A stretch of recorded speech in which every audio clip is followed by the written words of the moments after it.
ผัวเจ็บผัวป่วยมันปัดเสือกแปลผัวใหม่แต่ว่ามันไงกว่าเก่า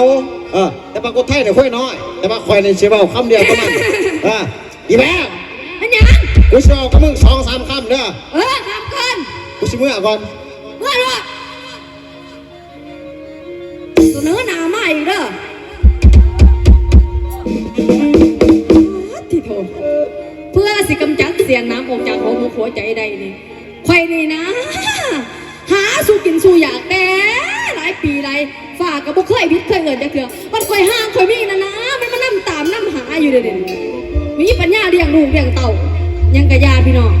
หัวเผลอเจอกันกระเดวกัน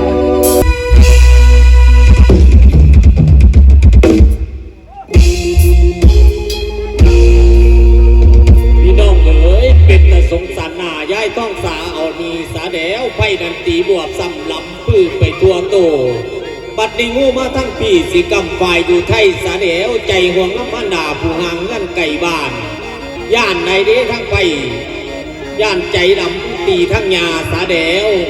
หมออุทัยยาสาบไปจ๋าเบ้าสาต่อไปบางคนนะอุทัยเอ๋ยอุทัยเอ๋ยติดตามจากอุทัยลูกชายของแม่ท้องสาไล่ณโอกาสนี้งานจัดเสนอมอบให้ม้วนขน่อยเสี่ยวแจ๊ว่าป่านนี้อีเมย์ยังมาท่านได้ลบลาวตาบานเขตทินพื้นสถานจ้าก็เป็นจังไดมาจังไดห่วงดีทั้งแม่เจ้า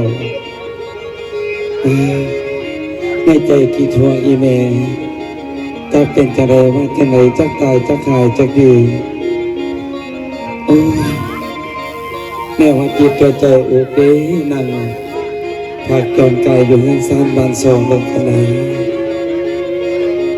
แจ๊กไอ้แจ๊กห่วยเป็นจะไรมาจากไหนเดี๋ยวนี้เสียวเดี๋ยวเด็กก็ชิบอกมึงจังสีเด้ออันมึงเงินไปส่งอีเมลมึงกับมาปานนี้ย่อมทะเลอีเมลลบลาวตาบานอยู่เดียวนี้อันกูไปส่งอีเมลกับจริงอยู่แต่ว่ากูชอบมึงอยู่ขางหัวอะไรซ่อมมึงจะไหนอีกล่ะอันกูเห็นอีเมลหันเอาตีนถีบอีเมลแล้วก็ตีอีเมลไหนบุญตาสายเห็นว่าลำตาสิขึ้นบ้านกูวันเสียงลูกมึงหายเนาะสิแม่นะพี่เสียวกูยันครับผมบุญตาสายตายลำตาสิขึ้นบ้านเลื่อนสุมสารพร้อมกัน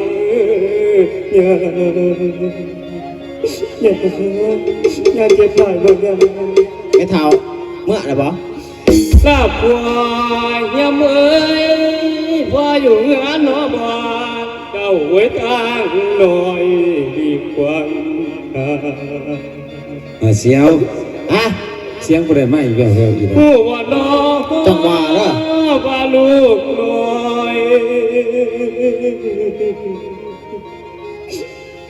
ลาบวายยามเอ้ยผู้ว่าน้องว่าลู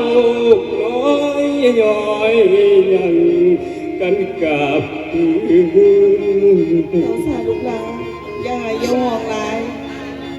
ลาพวกเอาเอ้ยอดจะมากันปล่อยตามต่อยว่าเนื้อเจ้าเสียใจไปเบิ่งฮะไปเบิ่งฮะบุญตาจะให้เจ็บกาหลายทั้งแค่กลมแม่เราผีไม่ก่อนยังเสียวกูได้ยินว่าไม่ขอดนำแม่เดียวเสียวจะเข้าตีกันไม่เสียวเอากับเมียเนี่ยแม่อีห่าเสียวลาพาเอาเอ้ยอีแม่เป็นเจ็บรอบวบซ้ำนี่แต่สมพันอยู่หรอกพระดุจที่สบายคนเป็นน้ำที่เด่น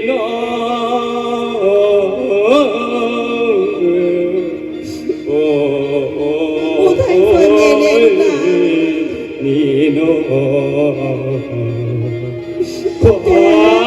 อยู่ เรื่องที่บอกพ่อว่าเอาเขากับแม่ยาเนี่ยพ่อ แม่เป็นจังไหนคอยบอกเจ้าของบ่เชื่อควบแขวะ จะเติมแม่ร้ายลูกหลาน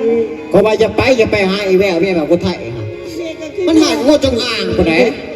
อุทัยสอนแม่เลยลูกหลาน เจ้า เอาแม่ บังโลกบังหัน